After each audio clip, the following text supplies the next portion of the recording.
mēs visi vēl joprojām būvējam savu labāko versiju. Tā kā, nu ko, iesim ģerties. Never ending story. Never ending story. Un dosimies uz podcastu. Yes. Cik sev atceros, vienmēr esmu bijis apaļšpuika. Uz to veikalu aizejot, vismaz ielīst kaut kādā izmērā. Kaut vai tev 3XL normāli viss darētu, ja? Es teicu, tā kā tu esi 2 soļus no nāves. Tā vīrišķās enerģijas puse ir iztrūkusi, ja? Tur, kur meitenes iegriež, tur emocijas, es pēc stop. Sākāt runāt, tur pāms un šitāds. Man tas tāds pirmais ir tāds, ok, kas tas tāds ir? Ok, labi. Jā, tas ir tas, ko es daru. Es manipulēju ar cilvēkiem. Izklausās briesmīgi, ne? Jā, jo... Tajā procesā es jau tik ļoti nogurs, ka beigās jau man vairs nav spēku. Un es vienkārši pasaku, un nekas no tā nav bijis. Un es domāju, kā tas viss bija vajadzīgs. Attiecība tēma bija tā, kur es vispār sev no dzīves biju izslaidis. Kura sieviete varētu gribēt tādu, vai ne? Laipni aicināts A-Player Mentality podkāstā. Mēs atkal esam šeit, un mēs šeit esam ar Raiti. Mēs nu pat uzbliezām kārtīgu roku treniņu. Un es teikšu tā, Raitis ir tas cilvēks, kas ir pierādījis, ka A-Player process strādā vislabāk, rezultāti ir grandiozi, un viņa rezultāti runā paši par sevi. Un attiecīgi viņš ir šeit šodien ar mani, lai padalītos ar jums, kā tad viņam ir gājis. Jo viss nebija tik vienkārši. Viņš daudz ko bija mēģinājis savā dzīvē, un es gribu, lai viņš padalās ar to visu procesu, kā viņa dzīve ir mainījusies, un es gribu, lai viņš dalās tā, lai tu vari kaut kādā veidā sarazināt un izkustināt savu slinko pakaļ un darīt lietas pavisam citādāk, lai sasniegtu labākus un jaudīgākus rezultātus savā dzīvē. Tad, Raiti, čau! Čau! Prieks tev redzēt! Treniņš bija kārtīgs, roku pamps ir dabūts, un tagad man jautājums ir tev. Nu, kā tad tas viss aizsākās? Varbūt vari tā, ka cilvēks izvest mazliet cauri tā, savai bērnībai un pastāstīt, kā tas viss aizsākās pa tādam checkpointiņam, un tad no turienes turpināsim vilkt ārā tās galvenās mācības un tos mindset shifts. Jo galā vecīt, tu esi kārtīgs A-playeris un tu esi perfekts viesis šeit. Nu tā, droši vien tad jākāpjas mums ir uz bērnību. Jā, kopš, cik sev atceros, vienmēr esmu bijis apaļšpuika, vairāk vai mazāk, un ar to arī cīnījies. Un, no bērnības arī man fiziskā forma ir bijis arī mans galvenais fokus, ap ko arī viss ir pārējais atvasinājies. Un, jā, līdz ar to, tā kā bērnībā esot apaļam, vienmēr esmu jūties tā kā diskomfortā vai arī nevienlīdzīgs citiem džekiem. Līdz ar to īsti neesmu tā kā sajūties tāds maskulīns džeks un vienmēr esmu pagājis maliņā, neesmu tā kā iesaistījies tādās kārtīgās džeka lietās, ja parasti tur džeki iet uzmauc tur futbolu, nezinu, kaut ko tādu. Tad es no tā visa esmu vairījies. Protams, tagad mēs zinām, kad ir jāiet iekšā problēmās, jāanalizē sevi un tā tālāk, bet tā kā man bija tas galvenais fokus, man fiziskā forma, ap to es visu arī saistīju un līdz ar to izvairījos no kaut kādām situācijām, kuras var sajusties slikti. Jo, kā es iešu džekiem maukt futeni, es taču tur tāds un šitāds apaļš, iztīšos tīzli, nemācēšu un nevarēšu. Līdz ar to vienmēr esmu no savas arī bērnības izslaidis tās lietas, kas man liek justies slikti. Ja līdz nopakojis visu savu apkārtējo vidi, tādu, kas man liek justies droši, kurā es neesmu trigerēts. Un kas ir interesanti, līdz šīm man likās, ka tā ir mana, kā lai saka, uzvara vai māka sevi nopakot tā, lai es nejustos trigerēts. Tā likās tāda mana tāda lielā māksla, bet izrādās, tajās lietās jālēn ir iekšā, jāanalizē sev, lai pēc tam no tām tikt ārā.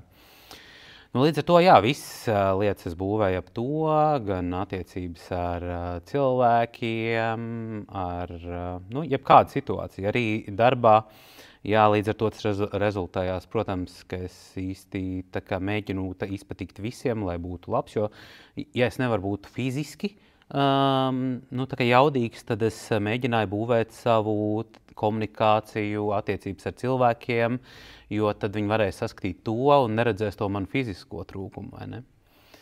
Bet, kas interesanti, ka arī tagad ar cilvēkiem runājot, kad mēs runājam par to, kā es esmu mainījies, viņiem tas fokus daudziem nav bijis uz to manu fizisko. Viņi vairāk ir saredzējuši to manu personalitāti, visu to pārējo, Bet es pats sevi, tas man bija pirmais, ko es redzēju. Nu jā, un līdz ar to arī, protams, gan pamatskolā, gan vidusskolā, sporta stundas, tas bija kaut kāds lielākais nightmares vienkārši. Piemēram, sadalās divās komandās, vieniem jānovelk krekli. Ak, Dievs, es vairījos no sporta nodarbībām. Nezinu, ja bija iespēja viņās nepiedalīties, tad tas man bija lielākā uzvara, jo, kā es tāds varu, es trapīšos tajā komandā, kurā būs jānovelk krekls. Crazy, vai ne? Jā, un tad tās dienas, kad bija sporta nodarbības, tās bija vienkārši lielākais murks jau no rīta pieceļoties. Sporta nodarbība. Līdz ar to arī tā kā sports man lika arī sajusties diskomfortā, nevienlīdzīgam, no tā es arī, protams, biju vairījies, nebiju izmantojis. Tāds arī būvējās. Tas tev sanāk, kad iedev tādu momentu, ka tev jāvalkā ir konstanti maskas, tad, ka tu nevarēji justies pilnīgi autentiski, vai ne? Tev visu laiku bija jādomā stratēģijas, kā nepiedalīties tajā sporta stundā. Tev jādomā visādi attaisnojumi, lai tikai nesportot kopā ar saviem klases biedriem, lai netiktu pozīcijā, kur tu tā kā velc nost kreklu vai vienkārši... Tu centies vienkārši no tā konstanti aizbēgt, vai ne? Tieši tā, es speciāli gāju uz sporta nodarbībām ar mazu nokavēšanos, lai tie pārējie jau būtu pārģērbušies un tad es pēc tam pievienojos, vai arī reizēm speciāli kaut kā nokavēju un tā tālāk. Un tas visu laiku ir tas, visu laiku par to ir jādomā, tu visu laiku esi piesaistījis savu enerģiju tam, un tajā enerģijā visu laiku tu dzīvo, sev būvē. Un, protams, otrā pusē ir tās lietas, kas tev liek justies labi, bet kas tev īstenībā jau... Tev viņas liek justies labi tajā brīdī, vai ne? Un ilglaicīgi viņas tev tā kā vēd pilnīgi nepareizā virzienā. Jā. Un tā kā es fiziski jutos nevienlīdzīgs, tad, protams, es vairāk mēģināju tā kā ar savu personalitāti, līdz ar to, tā kā es mēģināju ar visiem būt labs. Līdz ar to es mēģināju vienam izpatikt, otram, trešam, tā lai neviens par mani nevarētu teikt, ka viņš ir slikts cilvēks kaut kāds vai viņš nav foršs, jo tas bija galvenais mans fokus, lai vismaz tajā pusē es esmu ok. Un līdz ar to, ja tas viedoklis, kāds tev ir, arī nevienmēr es viņu iedrošinājos pateikt, jo tad tā kādam tas var nepatikt. Un tad, tas pateiks, Raitis slikts, un tā, ja es esmu fiziski slikts un vēl kādam nepatīk, tad... Vispār tu liecies tajā brīdī nepieņemts, vai ne? Jā. Un tu sanāk, kad domā arī visu, kā ar to cilvēku komunicēt, lai tu viņam izpatīts, lai viņš tev pieņem, lai nebūtu nekādi konflikti, vai ne? Un tev ļoti bieži nācās norīt to visu iekšā sevī un visu tā negatīva enerģija, kaut vai tev gribēs kādam kaut ko pateikt, tu nevarēji teikt savu taisnību un visu to enerģiju tu turēji sevī, vai ne?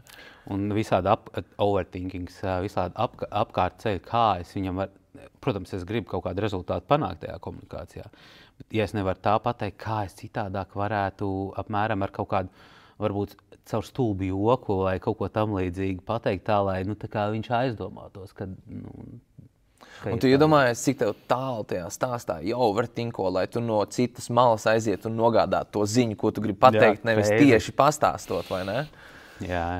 Diezgan traki, tas tāds ritīgs overthinkings. Tavs prāts vienkārši visu laiku skrien uz riņķi, tikai domā stratēģijas, vai ne? Un tās, tad mēs nonākam pie īslaicīgiem dopamīniem, kas ir pamatā, protams, tas ir ēdiens, jo tajā brīdī tas ir tavs laimes brīdis. Ēdiens, cukurs īpaši ir visvieglāk pieejamā narkotika, tāpat kā kokaīns. Vienkārši mazās devās. Jā, ļoti varēja dienām, piemēram, skatīties televizoru, ļoti patīk visādas filmas un tā tālāk, jo tu esi citā stāstā tajā brīdī, tev nav jādomā par sevi. Tu tā kā aizmirsties uz to laiku, un tas ir rītīgi krūti, un es varēju dienām, brīvdienas varēju pavadīt vienkārši pie televizoru visu laiku skatoties. Traki, jā, un tu centies aizbēgt no tām emocijām, kas tev iekšā visu laiku kultivējās. Tu nevarēji to savu stāstu izdzīvot, jo tev bija bail, jo tu negribēji saskatīt to patiesību, vai ne? Jā, es tā kā nopakoju sev tādā drošā zonā, tā kā neriskējot, neizaicinot sevi, jo tur parādās tie konflikti ar sevi. Nu, un kurā brīdī tā kā nāci pie pie tā prāta, kad vajadzētu būt beidzot tā kā taisnīgam pret sevi? Kurš bija tas brīdis, kad tu tā kā sāki sev beidzot stāstīt to īsto stāstu un sāki ieraudzīt, ka kaut kas te nav kārtībā? Nu, tikai, Mārtiņ, tad, kad mēs īstenībā satikāmies, tad, kad mēs sākām strādāt ar mani. Jā, ok. Tikai jau tajā brīdī, un iedomājies, cik gadi tie daudz ir. Jo es visu laiku risināju jau savu fizisko problēmu. Vienmēr gribēju būt ievāks, un arī nebija jau tāda ļoti augsta mērķa. Tā, lai vismaz uz to veikalu aizejot, tur, protams, tu nevari aiziet nopirkt apģērbu jebkurā veikalā. Tev ir kaut kādi tie veikali, kuri ir tur tie lielie izmēri, un tad vismaz ielīst kaut kādā izmērā, nevis sev uzbūvēt tur spēcīgi un tā tālāk. Nezinu, ne jau pat par presītu runājot. Ja? Vienkārši tā, lai tu vari vienkārši aiziet, kaut vai tev 3XL normāli viss darētu. Ja? 3XL jau nav arī katrā veikalā. Ja? Pavisam noteikti. Labi, vismaz 2XL. 2XL jau pa lielam visur ir, vai ne? Tad, lai es varu aiziet uz jebkuru veikalu nopirkt, tad es jutīšos. Okay. Bet, visādi jau tie varianti bija mēģināt. Ne jau šis bija pirmais piegājiens, tu konstanti mēģini, bet tā, kad tie viļņi iet pa augšām lejām, tu tā kā kaut kādā brīdī sajūt kaut kādu spēku strādāt. Kaut kādas situācijas notiek, kaut kādi cilvēki parādās, bet pamatā tās ir strādāšana, protams, sports un ēšana. Neviens neko padziļinātāk nedara, vai ne? Nē, nekad vispār. Šī nebija vēl trešā šī dimensija, tur strādāt ar prātu, rutīnas, disciplīnu, kas tas tāds. Labi.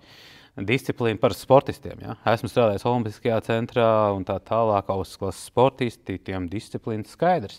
Ne jau cilvēkam parastiem. Rutīnas parasti ne jau labā ziņā. Darbā, kad tu esi iegājis kaut kādā vāveres ritenī nebeidzamā un nekāda pozitīva asociācija ar vārdu rutīnu. Jā, tā kā, tas pirms, respektīvi, ja mēs pirms šī stāsta, tad pēdējais bija, domāju, iešu klasisku ceļu, aiziešu pie dietologiem. Zinātne tā jau ir tā, kas glābs. Tur viss ir skaidrs, atstrādāts, tur ir izglītība cilvēkiem, tur ir viss skaidrs. Un, protams, paņēmu pirmo Lolutu Neimani, aizgāju pie viņas. Loluta Neimani visiem pazīstam, ļoti populāri daudziem cilvēkiem, droši vien palīdzējusi. Jā, es nesaku, ka slikts speciālists, bet arī mēs runājam tikai par ēšanu. Un tā, par šķīvi, kā šķīvi jābūt sadalītam, cik kam tur ir jābūt un tā tālāk. Un te es gribu piebilst, mēs visi zinām, ko mums jāēd. Mēs zinām, ko mums neēst, bet mēs tāpat turpinam ēst tās lietas, ko mums nevajadzētu, vai ne? Mēs visi zinām, kāda ir tā ēdienu piramīda, mēs zinām, kā tos čīvus sadalīt, mēs zinām, ka vajadzētu mazāk tos čipsus ēst, mazāk pizzas un burgerus, mēs tāpat turpinam ēst. Kāpēc? Tāpēc, ka mums ir kaut kādas emocijas, ko mēs cenšamies noslāpēt. Vai ir kaut kāds triggerīts, kur tu gribi ātro labsajūtu, un tu vienkārši ķeries pie tā, kurš ir Snickers ātri pieejams, tu vari pasūtīt pizzu. Ir tīpaši mūsdienās, vai ne? Tā kā mikroviņu mentalitāte. Tu vari iet Boltiņā pasūtīt, tev nav nekādas problēmas. Nav nevainas, ja tu zini, ko sūtīt, vai ne? Bet šī gadījumā daudz ēdienu ir piepildīti ar eļļu, ar maizi, un attiecīgi tu vari ļoti ātri noraut nost no pareizas ēšanas, vai ne? Un attiecīgi tu pat nemaz nepamani, ka tu jau sāc ēst ekstra kalorijas, kuras tev sāk iet labumā, vai ne? Un tu vienkārši ķeries un ņem tos ēdienus, kur tev garšo un kur tev tajā brīdī gribās. Un tu vienkārši sev neko neliedz, un tad pēc kāda ilgāka laika tu jau redz atopies, biks nedara. Jā, tas jau nenotiek tā, nav jau tāds viens brīdis un tas brīdis, vai ne? Ka tu varētu pateikt, ka hopsi aizlec tam. Pamazām jau tu tā kā apaudz un tā kā, ok, labi, krekls mazliet, tā, ne tik ērti, bet, nē, nav jau tik traki. Bišķi pastāja māju, viss ok. Un tā lēnām tu aizēji līdz tiem 150 plus kilogramiem vispār, kā es vispār šitā nonācu. Bet, aiz Lolītas vēl viena dietoloģa bija, un, viņi man sastādīja ēdienkartes diezgan drastiskā kaloriju deficītā, un, protams, no nedēļas uz nedēļu sastādīja ēdienkartes, un es, tur jautāju jautājumus par to, kā labāk un tā tālāk, vai šo var ar to aizvietot. Atbild bija, ka tas ir tāds ļoti smalks pasākums, un kad tur ir jāskatās, tur tā nevar. Un tas man bija tāds red flag, jo es sapratu, ka man tiek dot zivs, bet netiek dot makšķeri. Es sapratu, ka šādā veidā no nedēļas uz nedēļu ar ēdienkartēm visu laiku es nevaru tā strādāt, tā dzīvot. Un tad tas pasākums beidzās, un tad man Instagramā piesakoja tāds Mārtiņš. Kaut kā paveicās, vai ne? Jā. Un te es uzreiz varu padalīties, kā es nonāku līdz tādai situācijai, ka es tev piesakoju. Tā kā es dalījos iepriekšējā podkāstā ar Andri, man ir tāda rutīna journalings, kur es tā kā rakstu, un es brīžiem pasēžu un paprasu universam, atsūti man cilvēkus, kuru man vajag palīdzēt. Noliec man tādā situācijā, kur es vai nu kādu satieku, vai nu es kādam uzrakstu. Vienkārši šūt cilvēkus, kuriem vajag man palīdzību. Un kaut kā veiksmes kārtā tu gadījies tur, piesakoji tev un aizsūtījām tev pirmo ziņu. Un beigās kāda bija tā tava atbilde? Kad domāju, ka kas te ir atkal kārtējs mārketings, jā? Jā, uzreiz jau, es paskatījos tavu kontentu. Protams, priekš manis arī bija svarīgi un nostrādāja, ka tajā brīdī tu biji Liepājā. Un es redzēju, ka kaut kāds puspliks crazy džeks lec vienkārši burpīs parkā, pustumsā, dažādos laikos. Domāju, bišķi tāds. Bet, interesants, piesakoši atpakaļ. Pēc tam tu atsūtīji ziņu ar to savu free copy, kur tu tā kā biji izstāstījis par to visu, kā tu domā un kāds ir tas process, kā tu viņu redzi. Bet es esmu no mārketinga pasaules cilvēks. Jā? Es zinu, ka te jau džeks mēģina kaut ko pārdot, kaut kas atkal, kaut kāds tur kārtējais. Bet brauc no Rīgas uz Liepāju vilcienā, un tāpat nebija daudz ko darīt. Domāju, jāizlasa, ko viņš tur, jo tur bija pauze pa vidu. Nebija tā, ka es uzreiz, man liekas, pateicu paldies, bet tā uzreiz neizlasīju. Un tad es lasīju to materiālu, un tas man ļoti saslēdzās, jo tur bija jaunas lietas. Tur nebija ēšana un tur nebija treniņi tikai. Ļoti daudz par mindset, par rutīnām, augstām dušām, celšanos un tā tālāk. Tas likās tāds, tāda pavisam cita jauna pasaule, un ko es nebiju līdz šim mēģinājis. Tad mazliet garāk atbildi tev bija par to paldies, un kas man lika tur aizdomāties. Un tad mums saruna pa sarunai, tu man zvanīji, un tad mēs runājām satikties klātienē. Jā, un ja godīgi, man redzot tev klātienē radās tādas mazliet bailes, un kā mēs runājam arī treniņā, kad es nezinu, vai es ar šito tikšu galā. Bet tāda viena lieta, ko es ritīgi piekopīju, kad es sāku konsultēties ar to cilvēku, ir es to enerģiju, kā mums sapas. Es cenšos, ja tu esi tāds, ar kuru es varu enerģētiski mētāties, teiksim, es tev padodu kaut ko, un tu man vari atmest atpakaļ, es zinu, kas sanāks. Ja tu esi tāds, kad es iedodu tev enerģiju, un tur viņa arī pazūd, tad attiecīgi es saprotu, ka es būšu iztukšots un es nevarēšu palīdzēt. Un tā kā tev bija tā personalitātes daļa, tu biji vienmēr super pozitīvs, es ritīgi labi jutos to klātienē, un es domāju, šis tikai būs projekts. Es ritīgi ceru, ka mēs reāli tiksim galā ar tām emocijām, jo man jau bija iekšā tādas domas, es zinu, ka viņš kaut ko apēd.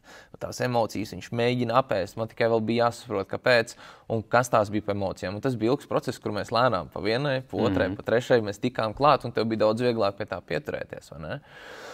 Un interesanti lieta par to, ko tu teici par to mārketingu. Baigi traks uzskats vispār pasaulē iet riņķī, ka tev kāds kaut ko mēģina pārdot, vai ne? Tā ir. Tas nāk no tiem laikiem, kad tev mēģināja pārdot putekļsūcējs, kaut vai tev nevajag putekļsūcējs, vai ne? Bet realitātē es cenšos palīdzēt cilvēkiem, kam tiešām ir problēma. Tā kā, es esmu atradis atbildes un es gribu to dot tālāk. Kā jau mēs runājām, un es rādīju to savu tetovējumu, kad man tur tas A-player process ir uz manu tetovējumu. Viņš man ir pārmainījis manu dzīvi, un es zinu, ka es to varu nodot tālāk, un es zinu, ka citu cilvēku dzīves būs pārmainīts arī. Un man ir tāda iekšēja misija, ka man tas ir jādara, lai vai kas, vai ne? Pat arī man ir daudz atšujies, nevajag, un tā tālāk. Man pofīgi. Es zinu, ka ir tas viens cilvēks, kam vajag to, vai ne, un ka tā dzīve būs izmainīta. Un es vienmēr saku saviem džekiem, būs vēl tas ripple efekt. Par ko mēs noteikti vēl vēlāk parunāsim. Kad redzies pārmaini tavu dzīvi, tu pārmanīsi vēl citu cilvēku dzīves, vai ne? Un man vienmēr bija tāda sajūta, viņš Džeks ir tik forši komunikabls. Viņam ļoti daudz cilvēku seko. Paskatījos, tīpaši tev Facebookā, tev ļoti daudz cilvēku labs komentārus liek, tev daudz laiko. Es domāju, bļāviens, ja mēs šito Džeku sačinīsim, viņš ritīgi daudz cilvēkus uzmotivēs. Un tas man bija tāds, tā ir man misija, es gribu. Un mums ritīgi labi izveidojās tās attiecības kopā. Tāpēc, kā mēs runājam džimā, kad mums tās enerģijas sapasēja. Lai vai mēs pilnīgi katrs bijām citādākā skatā, bet tās enerģijas sapasēja. Un es te gribu pateikt vienu lietu. Tad, kad es gāju cauri tam visam grūtiem procesam, protams, arī bija visādas problēmas. Un dēļ tā, ka es biju uzaudzis ļoti komfortablā environmentā apkārt vecvecākiem māmu, māsu, es biju tādā vairāk kā sievišķā enerģijā dzīvojis, vai ne?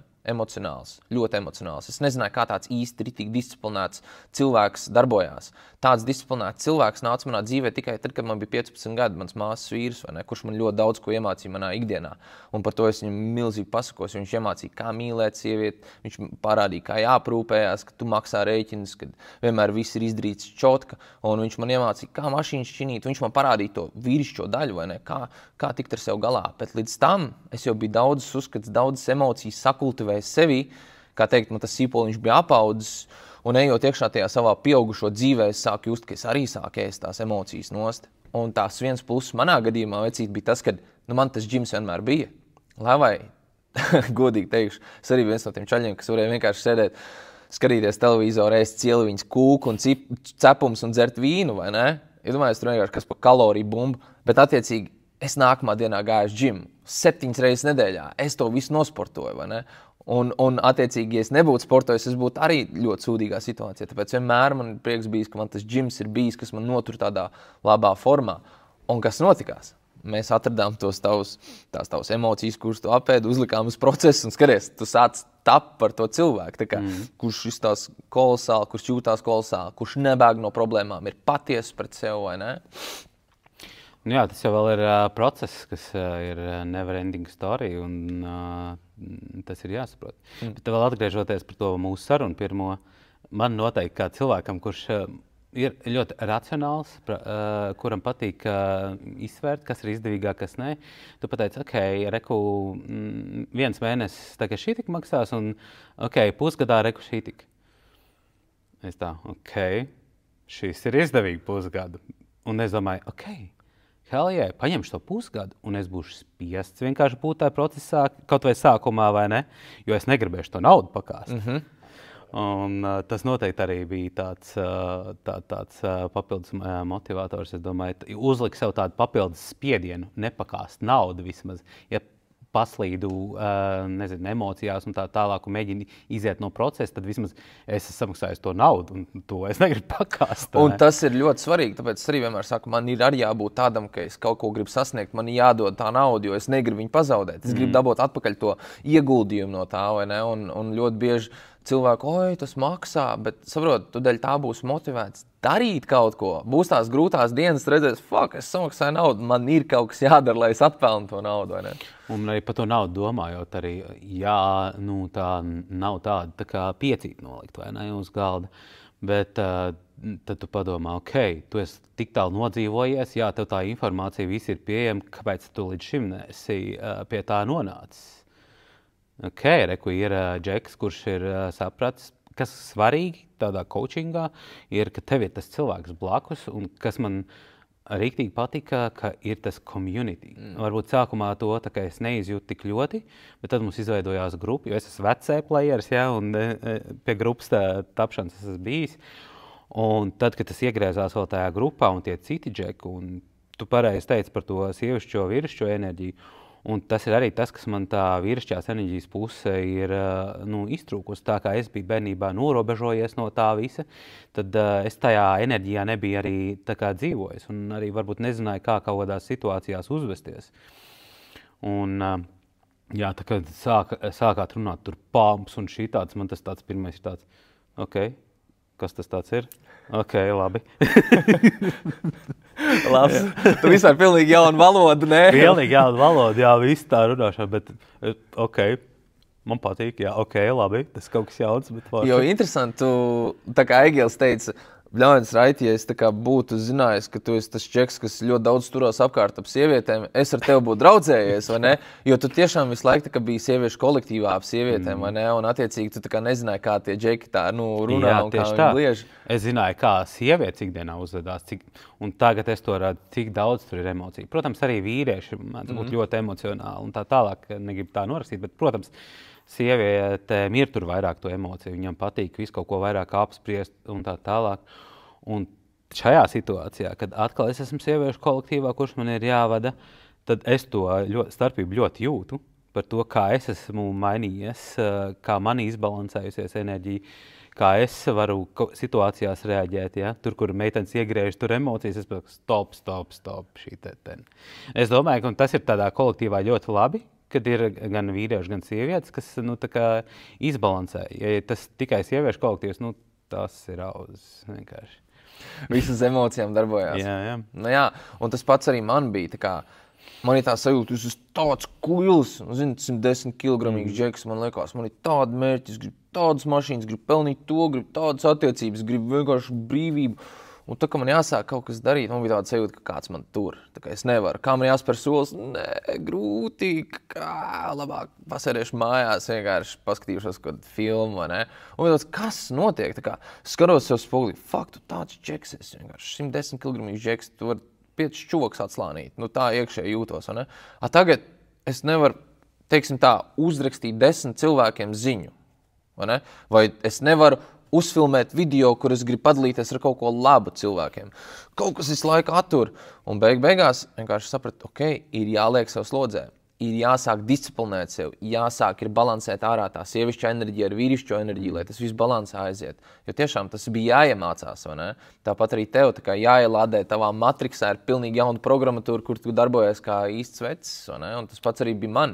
Man tā sievišķā daļa bija, lai gan izskatījos džeks ar bārdu, vai ne, bet tā vīrišķā daļa iztrūka. Un tā vīrišķā daļa, kas man bija interesantākais, tā vīrišķā daļa atdzīvojās tad, kad es iedzēru. Jo tad pēkšņi noņēmās man pilnīgi visi limiti. Es sāku būt bravūrīgs, pārliecināts, un tas viss bija fake. Jo es nevarēju vienā brīdī būt autentisks. Un tad, kad es tajā enerģijā sēdēju, es jūtos nenormāli jaudīgi, un tad es to visu enerģiju sāku gāzt ārā pret cilvēkiem, un ļoti daudz cilvēku cieta. Un tad tajā brīdī es sapratu, paga. Ja es šāds varbūt iedzērs, tad varbūt, ja es bišķiņu piekoriģēju to savu personalitāti, varbūt es tāds varbūt skaidrā. Tas varbūt būs darbs, bet davai pamēģinam, moškas sanāks. Un tad es sāku vienkārši meklēt internetā daudz cilvēkus, kam sekot līdzi, un sāku skatīties, kā viņi domā, kāda ir viņu paradumi. Un tad beigās nonāca līdz tai pozīcijai, kur arī atradu ļoti daudz mentors, no kā es sāku mācīties, no kā es paņēmu paradumus, no kā es iemācījos mentalitāti, un tad sāku to dot tālāk, jo es sāku just, ka mana dzīve rītīgi sāk šiftoties. Un tad bija tas brīdis, kad man visvairāk patīk, tad, kad man džeki nāk ar realizācijām. Tā kā, piemēram, tu esi kaut ko apgūs, un tu esi iemācījies un sapratis par to tāds. Yes! Man uzreiz super! Nākošā realizācija. Es zinu, ka viņš pakāpienu pakāpās. Nākamā realizācija man tāds. Ja mēs esam uz momentumu. Džeks jau sāk saprast, kā viss tas notiek, vai ne? Tieši tā. Un es atceros, tad, kad tu nāci pie manīm ar tām realizācijām, bija tāds, Džeks kaut ko sāk saprast. Viņš sāk saprast, ka viņš var daudz ko mainīt. Tad es jau sāku savā prātā, savā kladītē pierakstīt lietas, kas ir tās lietas, pie kā manam klientam jāstrādā. Un tad es pamanīju to vienu no tām galvenajām lietām, kas mums sākumā bija mūsu komunikācijā. Es sāku just, ka tu rītīgi manipulē. Un man bija tāds, wow. Tā kā es rītīgi bieži sēdēju pie telefona 10 minūtes, domāju, kā atbildēt, jo es jūtu, ka tur apakšā ir kaut kas domāts, ko es nesaprotu. Un es domāju, man ir jāatbild tā, lai viņš netiek triggerots un lai viņš nesadara kaut kādas muļķības. Un man bija rītīgi grūti.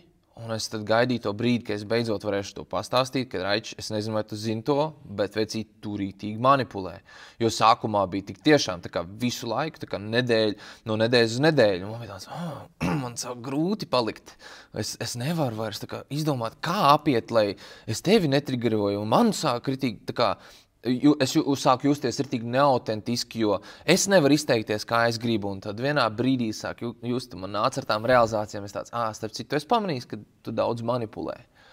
Bet tu man teici, vai es tev pirmais pateicu? Mēs nonācām tajā situācijā, kur es to pamanīju, tu tā dari. Jā. Tu parasti šitā dari. kad es atnāku pie kaut kādas realizācijas, un tad, jā, toreiz tad šitā tā un šitā tā, ok, tas bija tik redzams, ok. Jo interesanti, skaties, kāpēc es to daru, tāpēc, ka, ja es tev pateiktu uzreiz, ka tu tā dari, tu manipulē, tev ego ir augšā un tu nevarēsi uztvert tu informāciju. Kāpēc es gaidu tās realizācijas? Tāpēc, ka es zinu, ka tajā brīdī tos atvērts, uztvert tu informāciju, un tas tāds, jā, tu dari to, tu dari šito. Citreiz varbūt pa daudz uzreiz uzstumi virsū, bet es zinu, ka mēs tajā brīdī jau varējām, ok, viņš ņēma iekšā informāciju, un tad es vienkārši tādu shiftu jūtu. Man liekas, tas bija tā kā vislielākais shifts tā kā mūsu tajā coaching sākumā un vispār kā attiecības mūsu pacēlās tā kā nākošajā līmenī, ka tu beidzi vienkārši manipulēt. Un es zinu, ka tas bija ritīgi grūti savā gadījumā. Tā kā varbūt var pastāstīt, kā tas izpaudās un kā tu varbūt darīji ar cilvēkiem.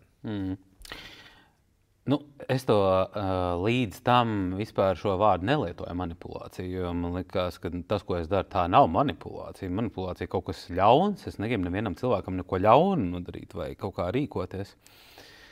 Bet tad, protams, ejot un nonākot pie šīs atklāsmes, kad jā, tas ir tas, ko es daru. Es manipulēju ar cilvēkiem. Izklausās briesmīgi. Ne? Jā, jo tā.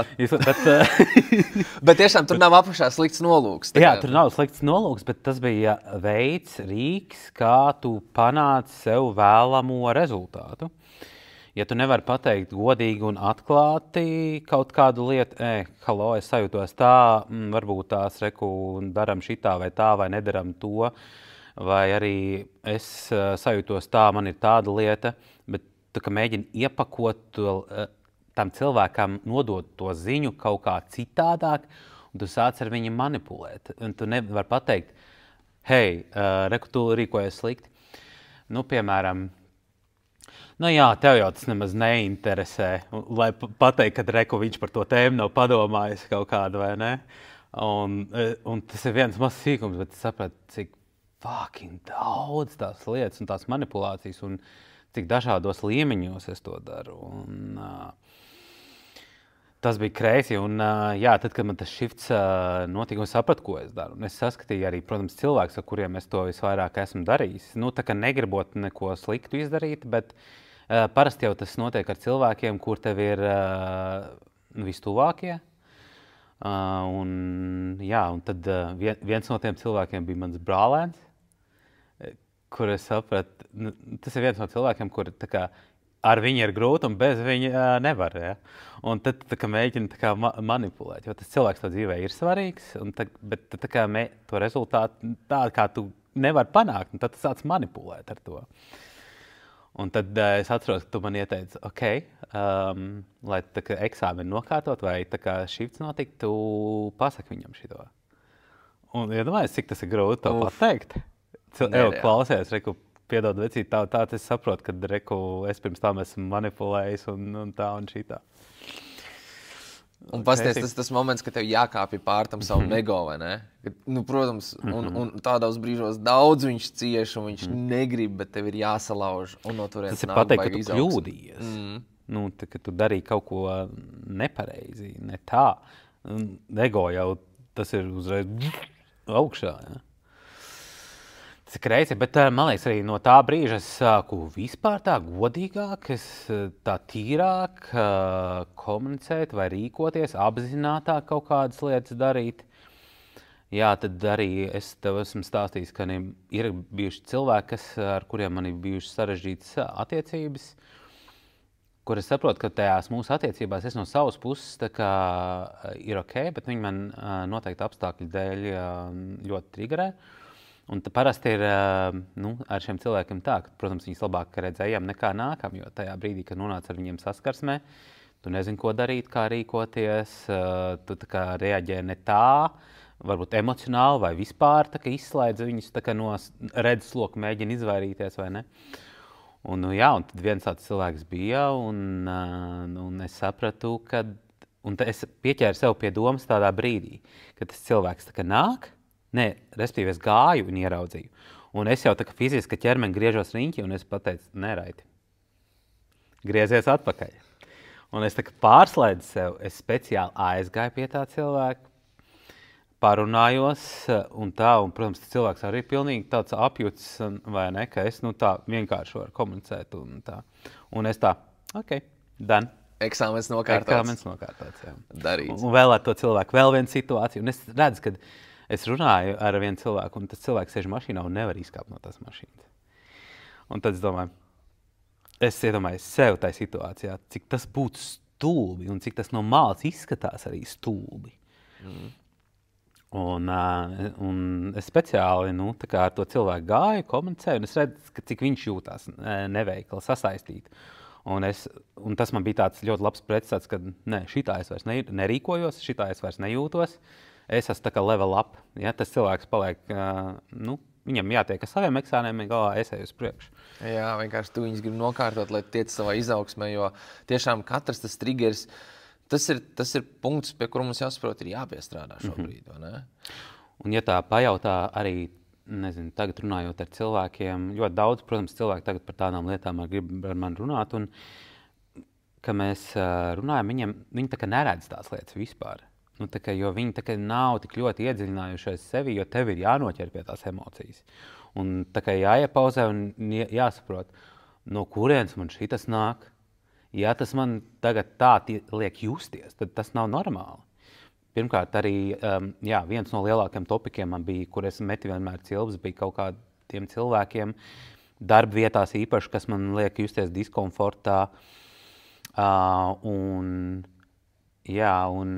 es vienmēr nevis šo problēmu risināju vai komunicēju vai sapratu, kāpēc profesionāli varbūt arī man tas triggerēja. Jā, es kaut kādā topikā varbūt savā nejūtos pašpārliecināts tajā brīdī.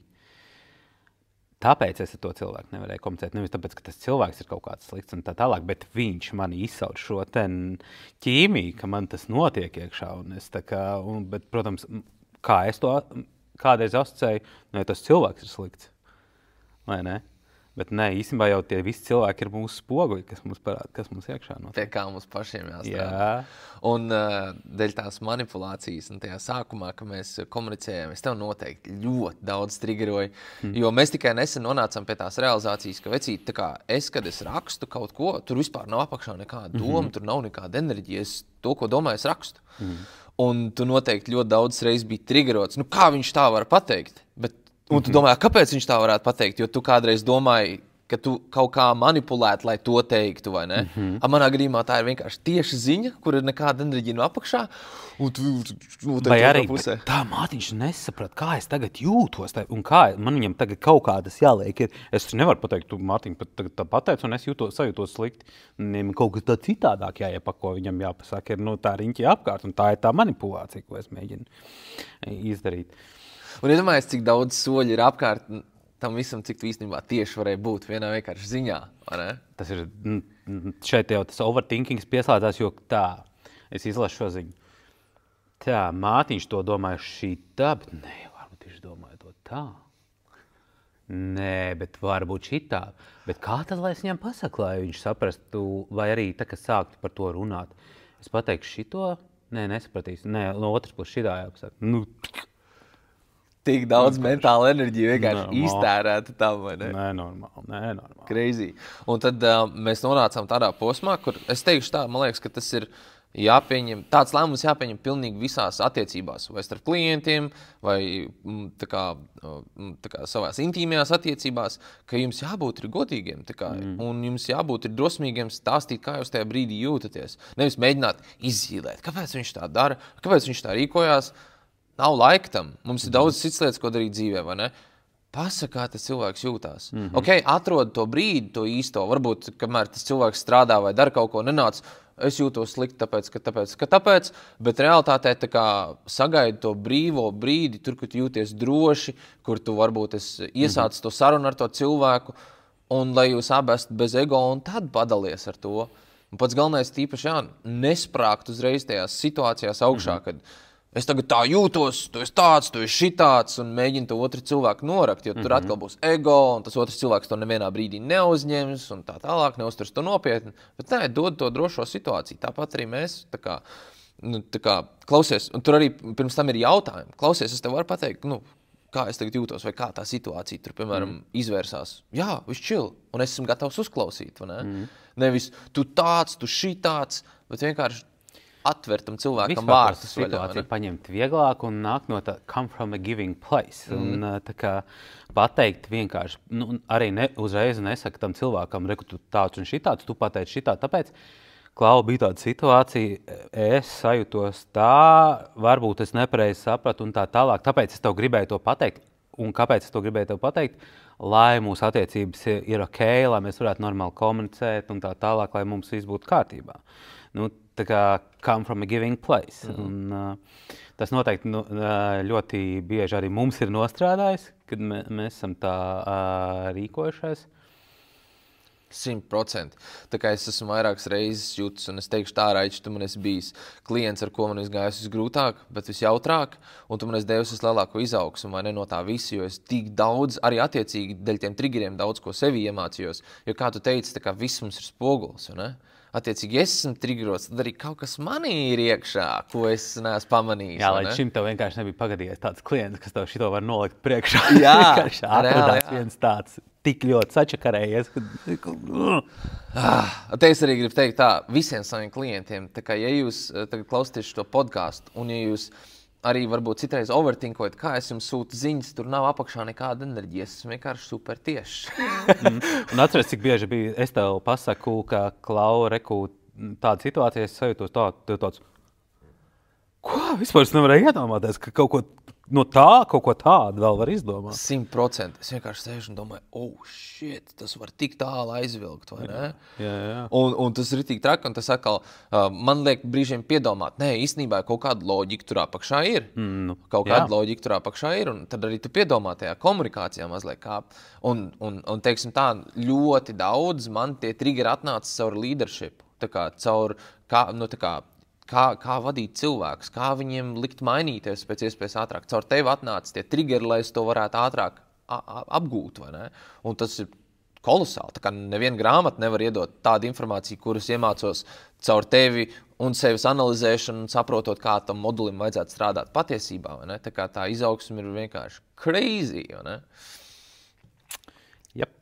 Jā, par to tā manipulācija. Tā kā, ja jūs esat saskārušies un tagad apmēram sapratāt, kā ir tā manipulācija, tā kā strādājiet pie tā, jums nevajag manipulēt. Jūs paši sev pataisat grūtu dzīvi, jūs tērējat mentālo enerģiju, emocijas, kuras jūs varbūt kaut kādā veidā pēc tam cenšaties noslāpēt, jo tas cilvēks tik tiešām tomēr izdarīs kaut ko tādu, ko viņam nevajadzēja darīt, un tu tagad mēģini apēst tās emocijas vai lietot kaut ko, lai tās emocijas palaist vaļā. Nē, tev jābūt ir vairāk tiešam.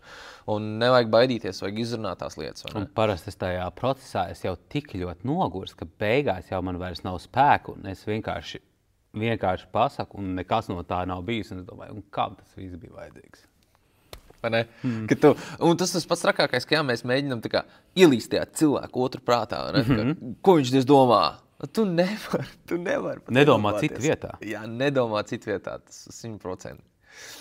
Un kā tu domā, tā kā aiz manipulācijas, kādas ir vēl bijušas tās tavas lielākās realizācijas? Varbūt saistībā ar disciplīnu, mentalitāti. Kas tev pašam liekas, kas tev bija tāds lielākais shifts no viss tā, ko mēs esam darījuši?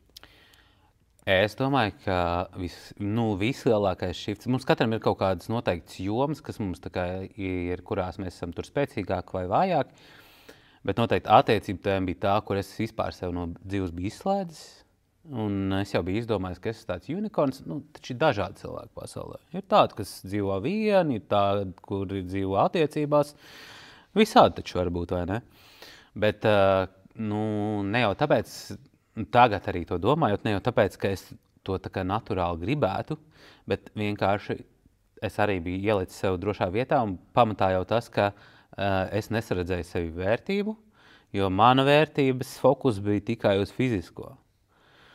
Un, ja es nevaru atrisināt to fizisko, jūtos nevērtīgs tajā, tad skaidrs, ka kādas attiecības, kura sieviete varētu gribēt tādu, vai ne?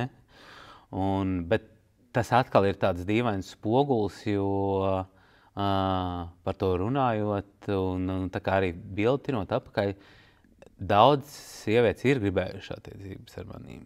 Un tā tālāk, bet es neesmu varējis tajās attiecībās sev realizēt, jo es, pats sevi neredzu tā vērtību. Un līdz ar to, protams, es jau overtinkoju, un es nevarēšu dot, un es būšu šitāds un tāds, es nebūšu tāds. Un es nevarēšu, un kur gan sieviete varētu būt laimīga ar mani vispār. Vai ne? Ja domājies, tā kā tu jau savā prātā biji izslēdzis tā kā vienu no daļām, kas dotu vislielāko piepildījumu. Un man visu laiku bija, es tā kā jau zināju, uz kurien mēs ejam, es zināju to vīziju. Varbūt tu nezināji, kur, bet es jau zināju, kā tas end result ir, vai ne? Un es jau visu laiku tā kā pa brītiņam stādi kaut kādas sēklas iekšā. Tā kā, piemēram, tev noteikti būs jāpalīdz daudziem cilvēkiem. Vispār pasties, kā tev kolosāla enerģija, pasties to bāriņu, kāds tas skaistuls esi. Čikā noteikti ritīgi patīk. Jā, tā ļoti pasaka, kāds tas skaistuls esi tā. Kāds skaistuls, par ko runā, kas tas ir? un vienkārši pa sēkliņai stādot, es zinu, ka tas lēnā garā kaut kad izplauks. Es vienkārši sastādu kaut kādu tādu mazo rožu lauku un kaut kādā brīdī te viņš sāks augt. Un man bija tāds moments, ka mēs braucām mājās ar Unu no Rīgas, kad mēs dabujām parunāt par tām attiecībām. Man bija tāds, ka čing, mēs esam uz to, mēs atrausim šito bloku vaļā, te kaut kas būs un viss lēnām notiek. Jā, bet es atceros to sarunu, bet es jau atceros, es biju godīgs tikai līdz noteiktai robežai. Jā. Cik tajā brīdī es biju gatavs tajā tēmā ielīst. Es vispār tajā brīdī, tajā sarunā pirmo reizi tajā tēmā līd iekšā. Tu viņu pilnīgi noslēdzis. Jā. Es vispār, viņi bija parāds tur zem 10 kārtām, lādē, un par to man vispār dzīvē nav jādomā. Es to vēl visam citam, es par to nedomāju. Tas nav domāts man. Un tev nāk tāds kretīns dzīve iekšā, kas rauj vaļā visas tās noslēptās pūrlādes, ne?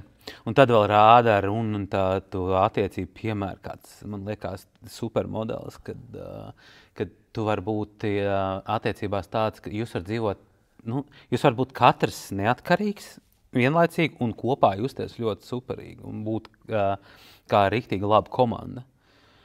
Jo tāda ļoti cieša kontrole vai kaut kāda ļoti tāda intensīva attiecība lieta man nekad nav tā kā patikusi. Man patīk, ka es malas redzu arī tā kā attiecībās, kad viņš katrs var būt atsevišķi. Un vienmēr es pieeju no principa arī, ko es kaut kur dzirdēju, kad tu vari būt laimīgs un tu vari sev realizēt, ja tu vari sev iztēloties pliku uz lauku un tu esi apmierināts.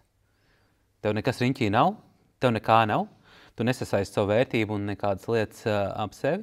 Ja tu tādā brīdī vari justies pilnvērtīgs un laimīgs, tad tas ir tas ideāls. Protams, tas nenozīmē, ka mums nevajag tiekties uz mērķiem un visu kaut ko tā, bet tas ir basics, kas ir tavs kodols. Pavisam noteikti. Tev ir jājūtās brīvam, pašapmierinātam, priecīgam, laimīgam, bez nekā. Jo tad tu neesi ietekmējams, tu neesi kontrolējams. Attiecīgi, tad 3D pasauli tev nevar kontrolēt, ko viņi mēģina darīt, vai ne? Un šeit vēl arī, atgriežoties atpakaļ pie tās vērtības, fiziskais, tad tur es biju nevērtīgs.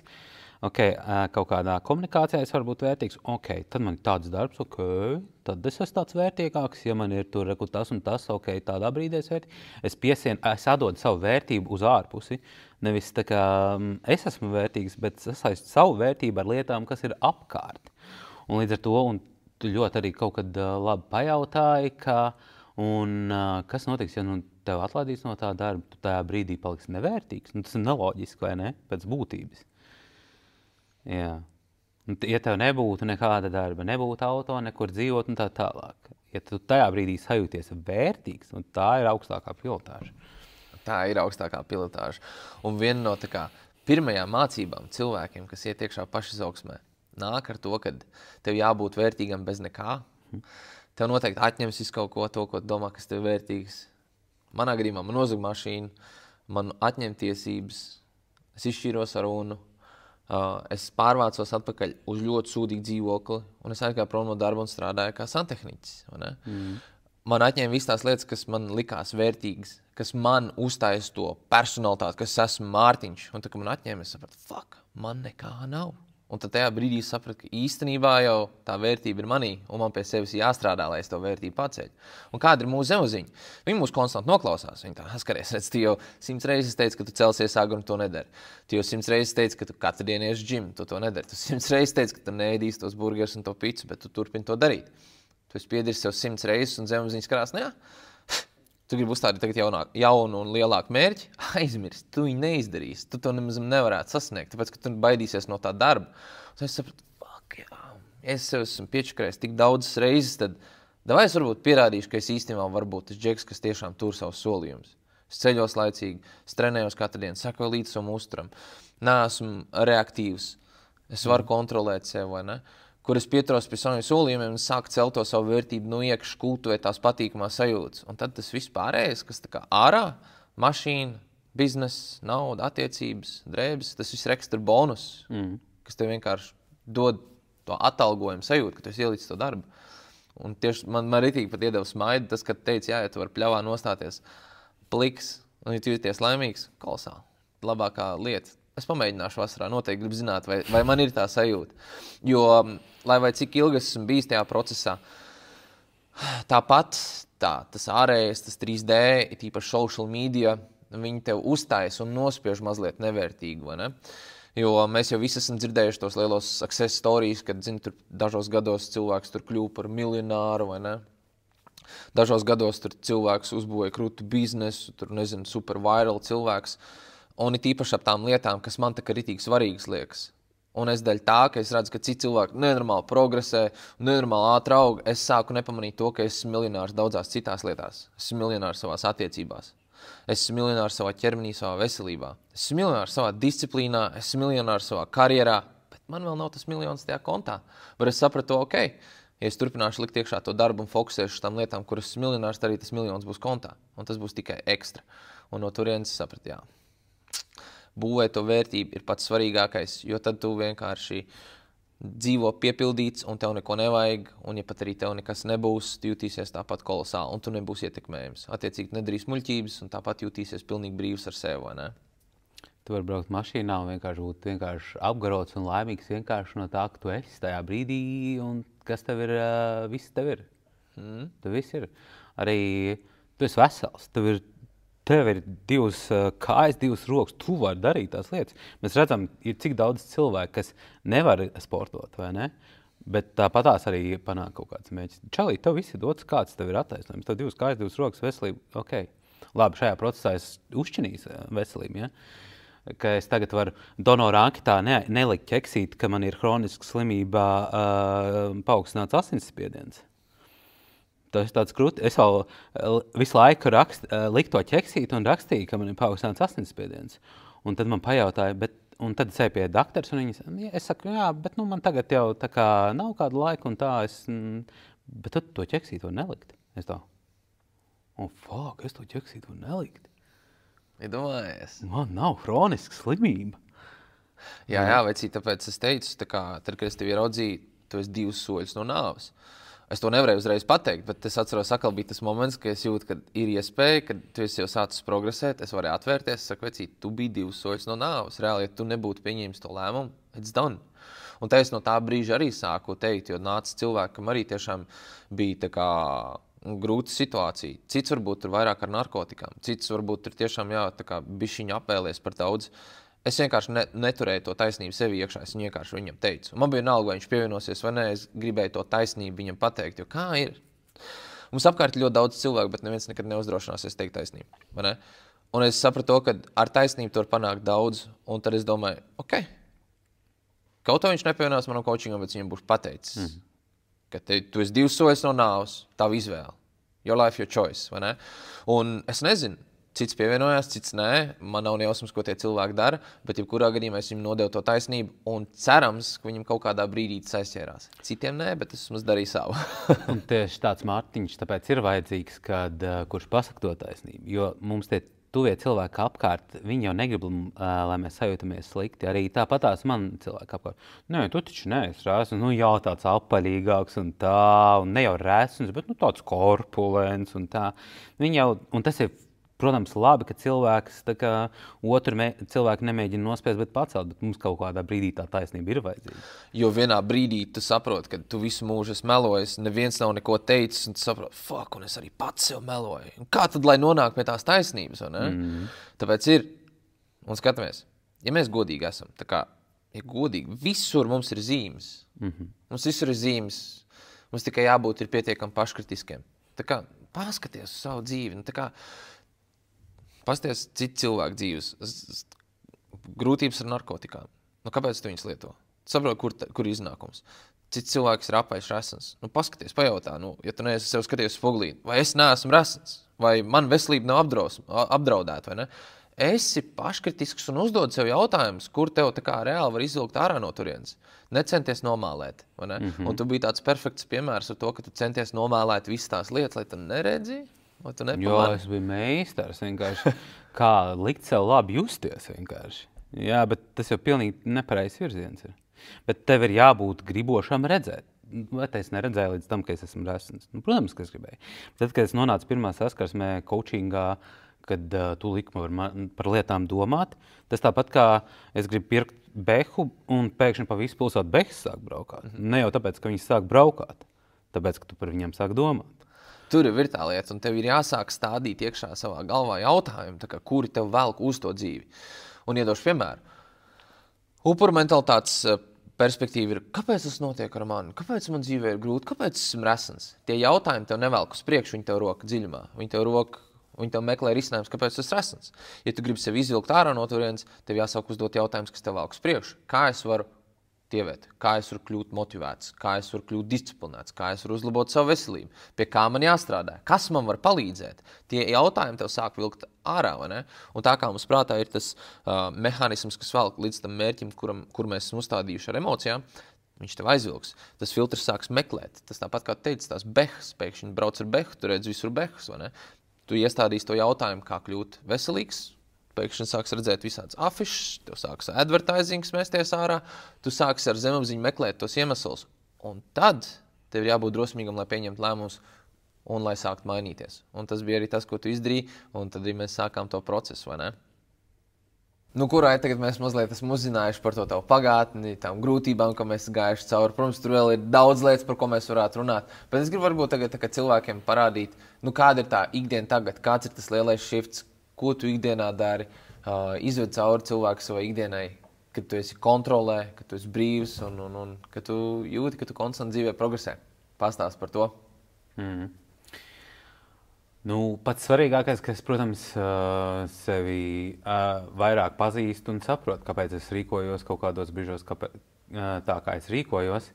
Bet kas man tā kā dod to ārējo efektu, ir tas, ka tas man bija pirmais, un no tā brīža, kad es to izdarīju, pateicu sev, ka es esmu baiļu brīvs, kad bailes nekontrolēs mani.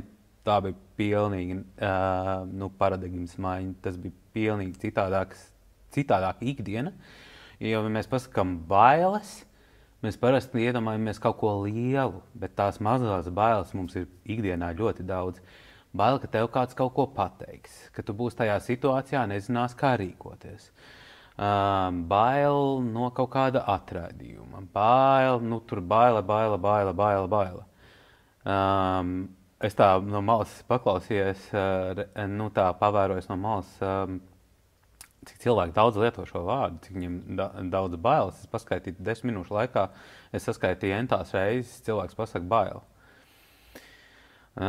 Jā, tā ir tāda, fundamentālākā izmaiņa, kad, es pateicu, kad nebaidīšos. Jā, es palicis tā kā spēju pateikt savu viedokli, līdz ar to arī nebaidoties, kāda būs pretreakcija. Pat, ja kādam mans viedoklis nepatiks, tā ir viņa problēma, nevis manējā. Jo es pret sevi biju godīgs un es pateicu to, ko es domāju. Nevis mēģināju tur kaut kā starp kaut ko pateikt, vai ne, un tad man sanāca kaut kā. Bet es pateicu to, ko es domāju, un tas nevar būt nepareizi, tāpēc, ka es tā domāju. Un ja kādam tas nepatīk, vai nezinu, kaut vai ļoti bieži darbā mums ir tā situācijās, kad ir kaut kādas bailes. Pat ja kādam tik ļoti nepatiks tas, kā es daru vai rīkojos, es neesmu tai darba vietai piesiets. Nebūs šī darba vieta, būs cita darba vieta. Un zini, kas vēl ir labākais, ka tu tiešām esi baiļu brīvs, tu esi brīvs tur un attiecīgi tu atkal nedarīsi kaut kādas stulbas lietas, kuras var īstenībā beigās tev izlikt ārā no tā darba. Varbūt ar to patiesību tu tiešām būsi brīvs enerģijā un tu nāksi no tādas atvērtas vietas, bet no kaut kā baidies un tev konstanti jāziepē kādam pakaļā, tad beigās kas tur pa enerģiju ir? Tur ir vienkārši briesmas, vai ne? Jā, tu neesi autentisks. Man tā ir vispār mūsdienās ļoti liela vērtība, ja tu esi autentisks.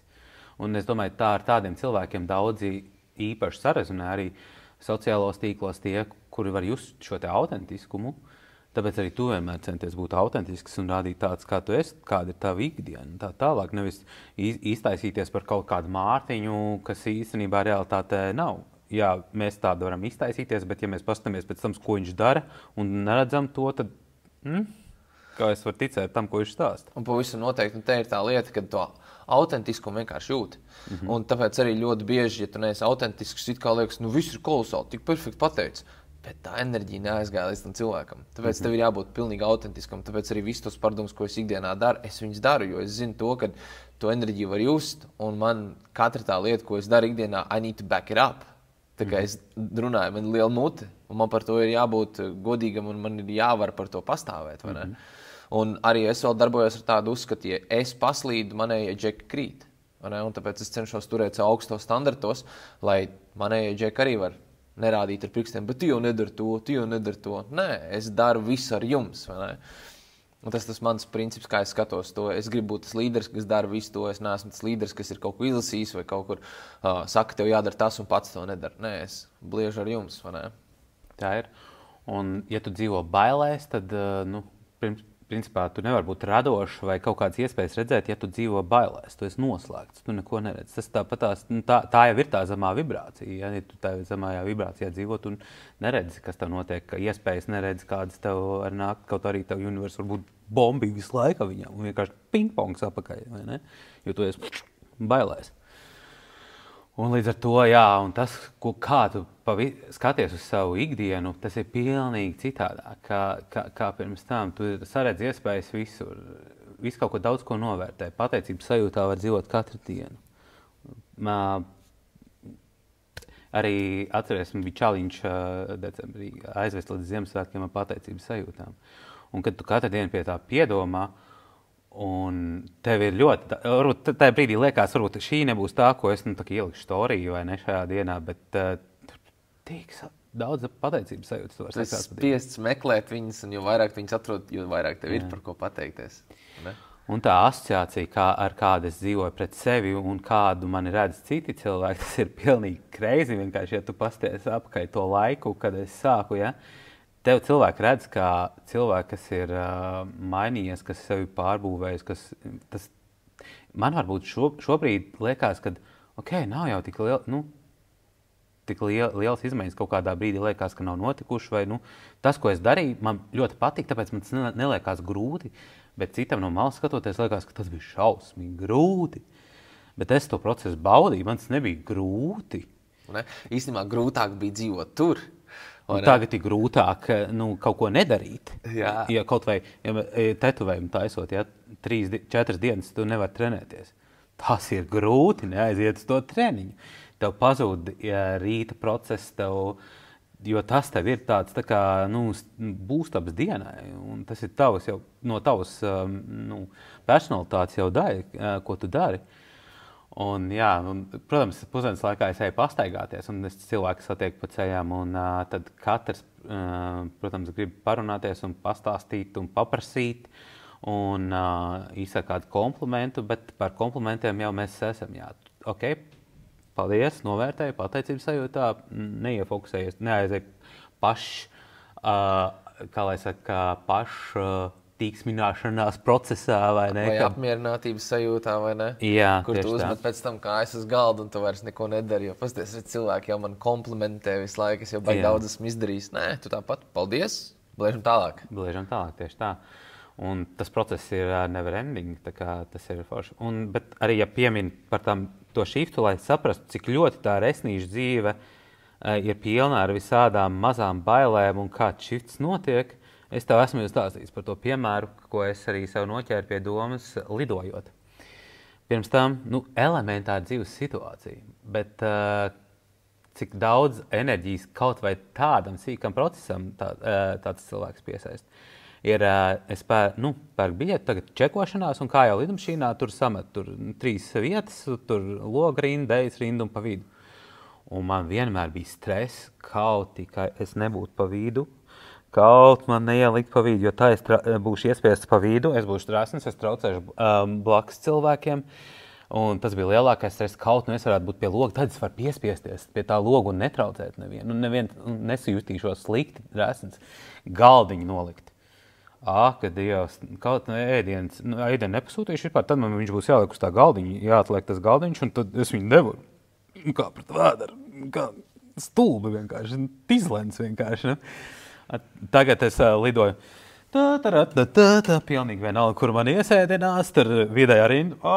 Baigi fine, es vēl te varu padarīt celēties, viss forši, galdiņš tring.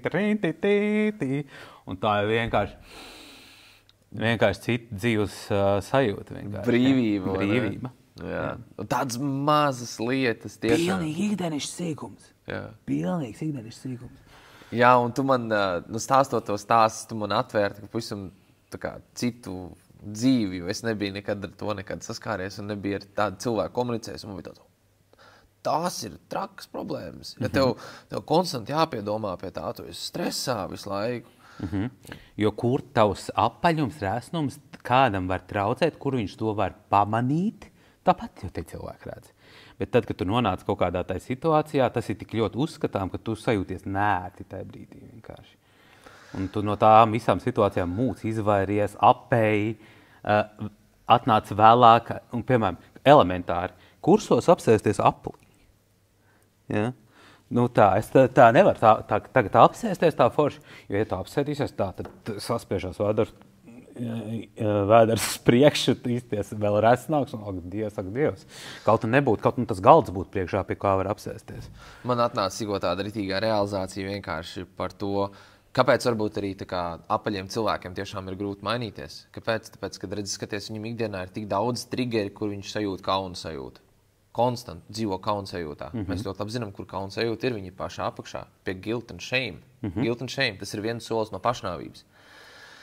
Un, ja domājies, ja cilvēks konstanti ikdienā ir triggerots ar to kauna sajūtu, tu nevari sev no turienes izlausties, jo apakšā, ka tu esi guilt and shame un tu esi kaunā, tu esi iebetonēts, tu vairs nevari neko darīt. Tāpēc arī, piemēram, cilvēki, kur kaut ko lieto, narkotikas, alkoholu, viņš nevar no turienes izlausties ārā, jo viņš jau ir pazaudējis kontroli pār sevi. Un tāpēc viņiem ir grūti izlausties uz pozitivitāti. Viņiem ir grūti pacelt to savu vibrāciju, jo pārāk daudz ir tie ikdienišķie triggeri, kas viņi tur noliek atpakaļ. Bām! Kaunu vietā. Tu vairs no turienes netiec ārā. Ne? Tikko tu kusties, bām! Un tu ik pa laikam nonāc saskarsmē. Bet ja tu esi viens ar sevi, nolīdzi savā drošā stūrītī, nokties, es to redzu tikai tajā brīdī. Es tā sajūtos tajā brīdī, to neviens neredz. Pirmkārt, tas uzreiz tā kā nebūtu. Un tas cikls, kas konstanti atkārtojas atkal. Tu jūti to kaunu sajūtu, tās emocijas ir tik spēcīgas, tu atkal gribi kaut kādu ātro labsajūtu, tu atkal darīs kaut ko stulbu, kas tev vēl vairāk liek iekšā tajā kaunu sajūtā. Ieslēgt teļuku, aiziet uz veikalu jo arī pat tad, ja es jūtos paēdis, man vienmēr vajadzēja ēst. Piemēram, ja gadās, banketes furšets, vai ne? Tu esi paēdis, jo esi pārēdies jau, tev vairāk nevajadzētu. Bet tu aizēji vakarā, un tev vajag to procesu vakar, ka tev ir vakariņas, un tu ir algēdi. Ej, tu nost. Stulbi, ne? Jā. Crazy. Tiešām. Jā. Jo tu neesi izbaudījis to savu prieku mirklīti, to baudas mirklīti. Tagad esi mājā, tu esi savā komfortā, tev vajag to. Un tagad es zinu to īstenībā, Raičs, cik tu esi ļoti disciplinēts un cik tu esi strikts ar to ēšanu, vai ne? Cik tu ļoti māk kontrolēt. Man tas arī ir tāds, es to skatos pat uz augšu, jo es pat tāds neesmu, ap uzturu. Jo man vēl joprojām ir tā, ka es tad uzēdu deserts, pat citreiz 2, vai ne? Vispār nežēlošu. Protams, man ir stratēģijas, kā es to nodzenu nost un tā tālāk, tāpēc, ka es nākamā dienā likšu kārtīgi slodzi iekšā treniņā un, protams, tas viss izstrādāsies. Bet bāc! Redzot tevi, cik tu nopietni pie tā viss strādā, man vienkārši nereālākais prieks, jo tad es saprotu to, cik mēs daudz tās emocijas esam palaiduši vaļā. Un es zinu vienu emociju, uz ko visi cilvēki vienmēr paslīd. Garlaicība. Tā ir tā emocija, ko tu sajūti, un tad tajā brīdī sāc snekoties. Un tā snekošanās aiziet līdz zemai enerģijai, vainas sajūtai, man to nevajadzēja darīt, un tev atkal vajag kaut kādas snekas, lai tu justos labi, vai ne? Bet ir jāsalauž tas cikls, ir jāpieņem lēmumu un aiziet, vai ne? Jā, bet arī ko nozīmē tāda disciplīna? Disciplīna nenozīmē, ka es nekad vairs neēdīšu saldumu, ka es neēdīšu neko garšīgu. Bet, ja man tāda situācija būs, jā, es apēdīšu to, bet es izdarīšu labākās izvēles tajā brīdī. Nezinu, nepasūtīšu fritētu, pasūtīšu pēc iespējas veselīgāku, piemēram, proteīna avotu, salātus un tā tālāk. Un iepriekšējā dienā vai nākamā dienā samazināšu savu uzņemto kaloriju daudzumu. Tā ir izdarīšu labākās izvēles, ko es varu izdarīt. Es, protams, nenorobežošu sevi no ballītes un pasākumu, kaut kādas dzimšanas dienas svinēšanas un tā tālāk. Protams, šeit ir viens, es alkoholu nelietoju jau pusotru gadu, ja? Bet tas arī interesants stāsts toreiz, vai ne? Tad, kad makros jāskaita, un nav tā, ka alkohols man ir tā kā ikdienas sastāvdaļa. Ļoti reti tikai ballītēs. Un bija Ziemassvētki. Un es Mārtiņam prasu, tā, Mārtiņ, tagad man būs ballīte, bet kā lai es to ierēķinu iekšā? Kā lai to? Kāpēc tev to vajag? Nav tā, ka garšot. Kā tur cilvēku kompānija? Tas ir normāls process, vai ne? Un tu esi normāls cilvēks jau tāpatās. Kāpēc tev to vajag? Tev ir jautri un tā tālāk. Jā, nav jau tā, ka es iedzertu un es pārvērstos par kaut kādu pilnīgi citādāku cilvēku. Okay. Un tad es sapratu, ka to es daru nevis sevis dēļ, bet es to daru kompānijas dēļ. Un cik daudz vispār mēs darām lietas kāda cita dēļ, nevis sevis dēļ. Ja? Un kreizī, man vispār pat neprasās, jo es vērtību vairāk saredzu tajā, ka es no viņa varu atteikties, ka es no tā esmu brīvs, un man to pilnīgi un nemaz nevajag. Ka tu katru dienu vari ievilkt ķeksīt, atkal turpina uzvarēt. Jā, un par to ēšanu noteikti tā ir tāda stratēģija, ko esmu iemācījis pilnīgi visiem saviem džekiem. Tas nozīmē, ka tu nevari neēst. Tu vari ēst visādas lietas, bet tev jābūt ir kontrolē un tev jābūt ir bišķiņa stratēģijai. Tad viena no tām stratēģijām, kad, piemēram, saka, tev ir dzimšanas diena, tev jābrauc ceļojumā, ja tu zini, ka tāds pasākums notiksies, pavisam vienkārši. Apmēram saprot to, ka tajā dienā tu būsi pilnīgi bez kontrolas. Tu noteikti apēdīsi tajā dienā kādas 5000 kalorijas, vai ne? Tur kūciņām, tur visādām šašļikiem, gaļām, fritakiem, tur būs 5000 pār kalorijas. Ko dari? Tad vienkārši, ja tu zini, ka tev tas pasākums būs nedēļas beigās, sāc no pirmdienas griezt ārā 150-200 kalorijas. Un līdz svētdienai tu būsi, vai piekdienai būsi iekonomējis kaut kādas noteikti daudzuma kalorijas. Un, ja tiešām tev liekas, ka točni pārēdies galīgi crazy, tad vēl dažas dienas pēc. Un pacel aktivitātes. Ko vienkārši tu vari darīt, pieliec pāris tūkstošus soļus, uzkāp uz treadmill, vienkārši varbūt ekstra 2 minūtes katru dienu un darīts. Un tās mazās lietas tev nodedzina kalorijas, un tu esi izgriezis ārā to ēšanu, un tu esi visu to izlīdzinājis un darīts, un tu esi turpinājis progresēt, vai ne? Jā.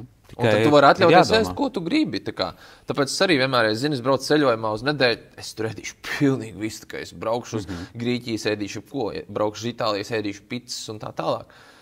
Bet beigās vienkārši izrēķini tās kalorijas ārā un viss būs kārtībā. Un tad tu vismaz vari ēst bez vainas sajūtas.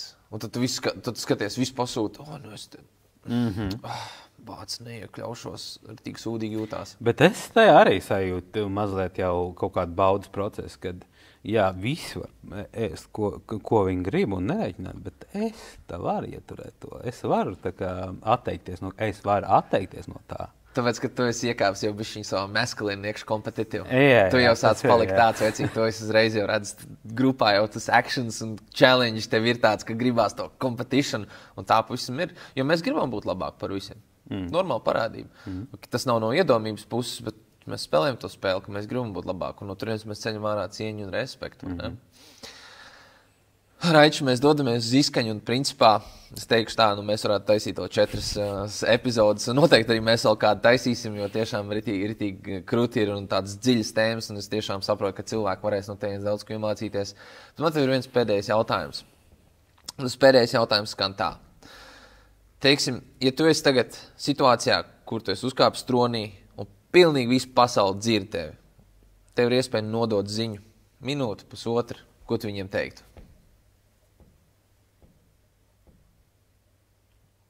Labs jautājums.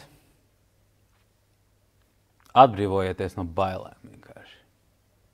vienkārši metiet visas tās bailes pie malas. Jo it kā skan ļoti vienkārši, bet es vienkārši savā dzīvē esmu vienkārši sarezonējis un sapratis, cik nenormāli daudz tās bailes man ir bijušas un cik viņas man ir ļoti ierobežojušas. Un cik liela brīvība man viņas dod tad, kad man to baiļu nav. Jo tev pavarās, šeit mēs skatāmies jebkuru jomu. Jebkurā jomā tev pavarās cits iespējas, ar tevim notiek jaunas lietas. Es nezinu, kā tas, kas bailēm arī atbrīvojoties no bailēm ļoti svarīgi. Es uzdrošinos gribēt, es nezinu, kā tas notiks. Univers man uz turienu vedīs, bet es paļaujos un eju tajā virzienā. Jo ir ļoti grūti būt baiļu brīvam. Parasti mēs gribam, ja es gribēju šito, tad pagad man nav šitas, es gribu salikt scenāriju, un tad, ja tas ir droši, tad man nav baila, vai ne? Bet nebaidīties tad, ja es nezinu, kā es to izdarīšu, bet es uzdrošinos to gribēt. Kolosāli. Uzdrošinamies gribēt, kāpim iekšā bailēs, un tad arī dzīves kvalitāte uzlabosies. Kā tev atrast sociālajās medijās? Jo, zini kā, es esmu te bišķiņ dzirdējis, kad tu esi kaut kādas rezultātus sasniedzis savā fitnesa mentalitātē, un tev coach kaut ko teica, ka vajadzētu kaut ko tā kā arī palīdzēt citiem. Es kaut ko dzirdēju, ka tu virzies tajā jomā. Un tu sāc dalīties ar kaut kādām tādām lietām. Varbūt var padalīties mazliet ar to informāciju un tad arī iedot to social media.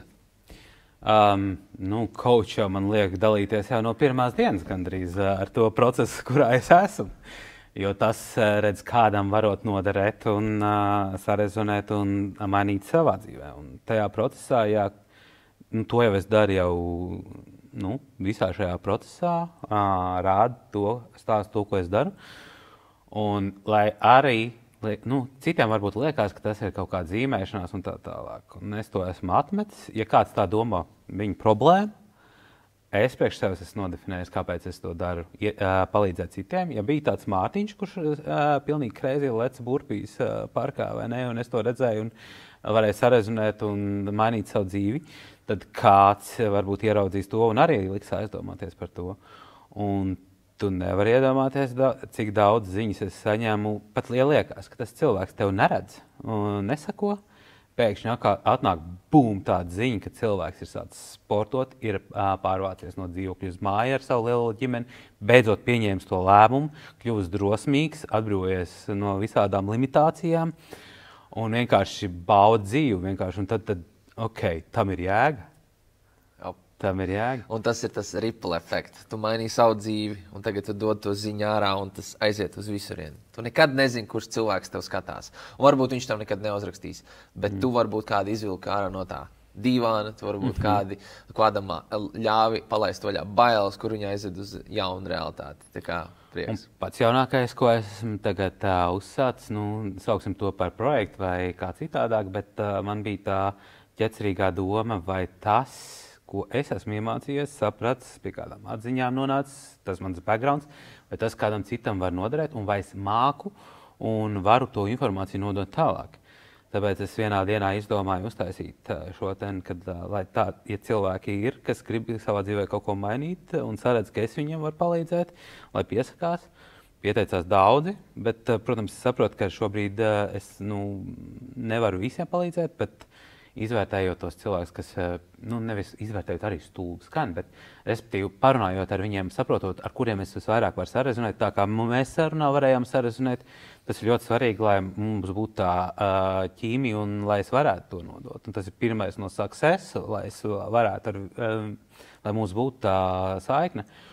Un divus esmu izvēlējies šobrīd. Strādāju ar vienu puisi ar lieliem kilogramiem no Ventspils un vienu meiteni no Liepājas puses. Un mēs esam 2. nedēļā, un viņi jau ir ļoti daudz ko mainījuši un tā tālāk drosmības lēmumus pieņēmuši. Tā kā redzēsim, kur tas aizdīs, bet šis ir tā kā mēģinājums gan man saprast, vai es to varu nodot kādam tālāk. Es negribu to skaidri teikt, ka es gribētu būt coach. Man vispār coach vārds nepatīk. Viņš liekas tāds savs un neko nepasakošs. Tāpēc es tev saucu par sensei vairāk, jo tā ir tas viedums un gudrība, ko tu nodod, nevis tikai coach. Tas ir tāds nodrās termins priekš manis. Un, jā, tāpēc es tev saucu par sensei.